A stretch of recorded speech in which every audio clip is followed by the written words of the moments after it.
As we continue tracking the incoming impact of Francine, Terrebonne Parish is one of the places that's going to get hit the hardest. Yeah, we're on the phone with the parish sheriff, Timothy Saunier, to learn more about what they are doing. Sheriff, the department, what are you guys up to this morning, and what are we doing to try to protect folks and property? Well, what we have going on right now, I have about 160 officers out there right now. Behind, south of our Morganza, we issued a curfew last night, and mostly everybody's out of there. And so we're kind of protecting the property there. We're monitoring the storm, currently monitoring as the storm goes through, and we're looking at every recent update to kind of get a prediction about what time it's going to make landfall. Right now, we'll probably start feeling some pretty good wind about 2 p.m., and we start pulling our people back to safe areas, and we got the night shift getting ready to go out when it clears so we can start assessing the damage and getting roads cleared. I have my high water vehicles. We have skid loaders. We have a lot of equipment on standby to get the roads cleared so we can get back to normal operations or get safety and emergency vehicles throughout our parish. So that's where we're currently at.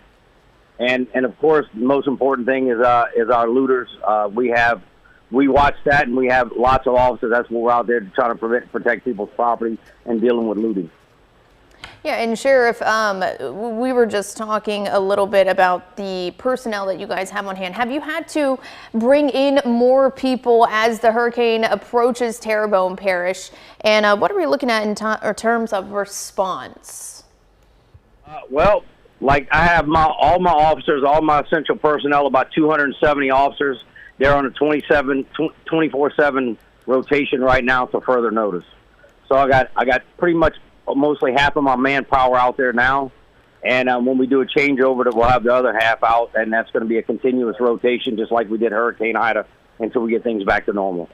Now, Sheriff, law enforcement includes enforcing the law, but certainly in southeast and southwest Louisiana, when in fact these storms come about and we're in the midst of hurricane coverage or whatever, law enforcement also becomes life-saving in terms of rescues and things of that nature. What assets have you sort of put in place to be able to do that? Well, I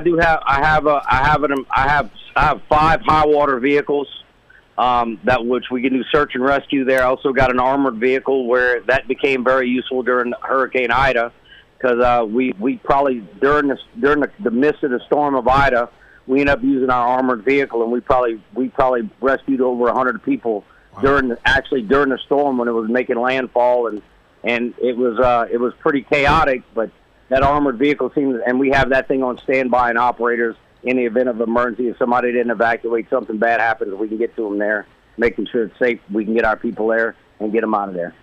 Sheriff, talk to us about these mandatory evacuations, the mandatory curfews. I believe that's for Zone 1 in Terrebonne Parish. If somebody doesn't know where Zone 1 is, can you explain to them? Zone 1 is on the unprotected side of our levee system in Terrebonne Parish.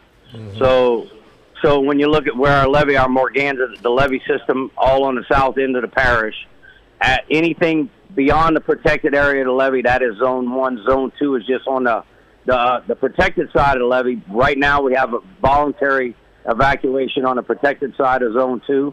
We have mandatory evacuation on the south side of Zone, and obviously all of Zone 1.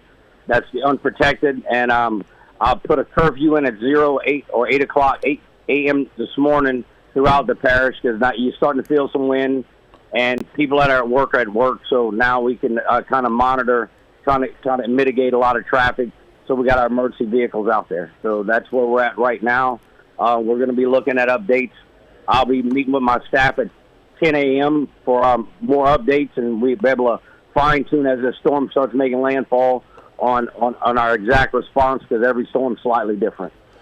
Sheriff Saunier, before we let you go, when we talked to the parish president, he spoke of having a particular concentration on people that are still recovering from Ida, maybe in FEMA trailers or any temporary housing. Is there a special concentration from the sheriff's office on those people? Well, we've identified last night all of those particular areas south of the Morganza. We sent officers yesterday evening knocking on every door, and most of the areas south of the Morganza, all of those particulars, they're empty and they're gone. So we've been able to kind of assist in that, especially south of the Morganza, the Zone 1 areas. We've already been through all of that, and they set up a shelter at the municipal auditorium for those guys, and that's what's been making arrangements. So we've been working with them on those particulars. All right, that curfew coming in here shortly. Terrebonne Parish Sheriff Timothy Saunier on the phone with us this morning. Thanks so much, Sheriff, and hopefully we'll get to talk to you in just a little bit as well.